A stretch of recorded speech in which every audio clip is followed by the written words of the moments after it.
Hello everyone, welcome to NCERT 6 to 10 class in short. Today we are going to discuss the first chapter of section 1 events and processes of Gr.10 history. The first part is the rise of nationalism in Europe, and the first chapter of this part is the French Revolution and the idea of the nation. So let's begin.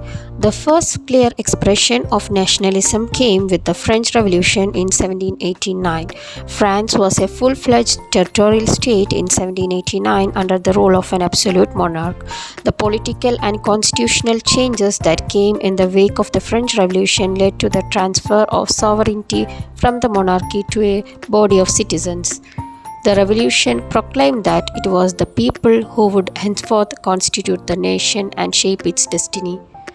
From the very beginning, the French revolutionaries introduced various measures and practices that could create a sense of collective identity among the French people.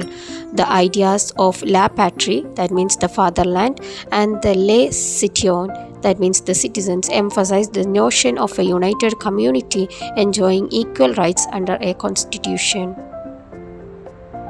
Let's discuss the impacts of French Revolution. A new French flag, the tricolor, was chosen to replace the formal royal standard. The Estates General was elected by the body of active citizens and renamed the National Assembly. New hymns were composed, oaths were taken, and martyrs commemorated, all in the name of the nation. A centralized administrative system was put in place, and it formulated uniform laws for all citizens within the territory. Internal customs duties and dues were abolished, and a new uniform system of weights and measures was adopted. Regional dialects were discouraged, and French became the common language of the nation. The revolutionaries also declared that it was the mission and destiny of the French nation to liberate the people of Europe from despotism.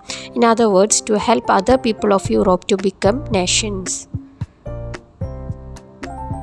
When the news of events in France reached the different cities of Europe, the students and other educated members of the middle classes began setting up Jacobin clubs.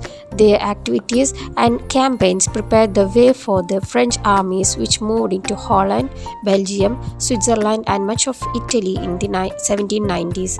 With the outbreak of the Revolutionary Wars, the French armies began to carry the idea of nationalism abroad. Within the wide swath of territory that came under his control, Napoleon set about introducing many other reforms that he had already introduced in France.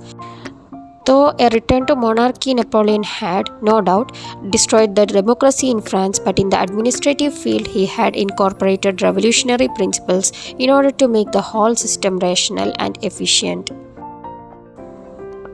The Civil Code of 1804, usually known as the Napoleonic Code, did away with all its privileges based on birth, established equality before the law, and secured the right to property.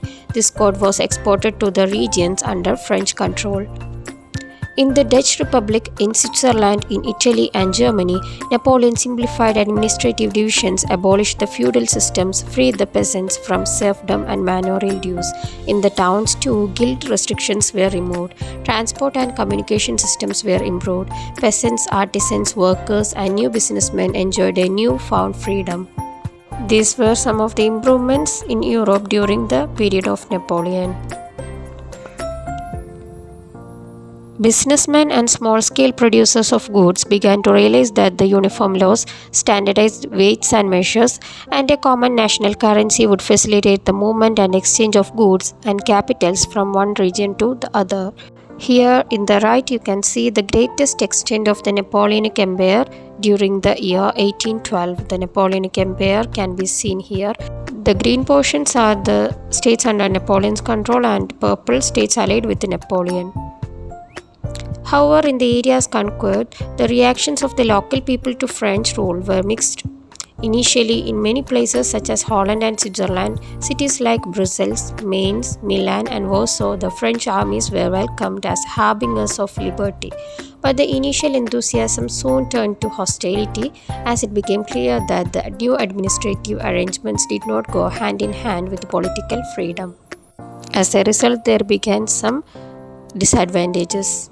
Increased taxation, censorship, and forced conscription into the French armies required to conquer the rest of Europe all seemed to outweigh the advantages of the administrative changes. On the right, you can see the courier of Rhineland loses all that he has on his way home from Leipzig. Napoleon here is represented as a postman on his way back to France after he lost the Battle of Leipzig in 1813. Each letter dropping out of his bag bears the names of territories he lost. So that's the end of the first chapter, the French Revolution and the idea of nation. Here we have discussed the influence of French Revolution in developing nation states all around the world, and the rest will be discussed in the next video. Until then, bye and thank you.